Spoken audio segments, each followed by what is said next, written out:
Kini atong latest weather update, November 24, 2022. Padayong nakaapekto ang Intertropical Convergence Zone o kini ang panagtagpo ng duha ka hangin gikan sa northern ug southern hemisphere sa may lalawigan sa Mindanao.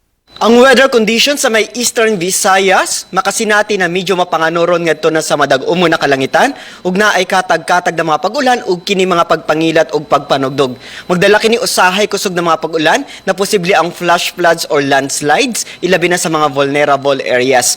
Samtang ubang bahin sa Visayas, Palawan kasama ang Kalayaan Islands ug ang Occidental Mindoro makasinati generally fair weather gawas ini na mga patak-patak na mga pag-uwan ug kini mga localized na mga thunderstorms.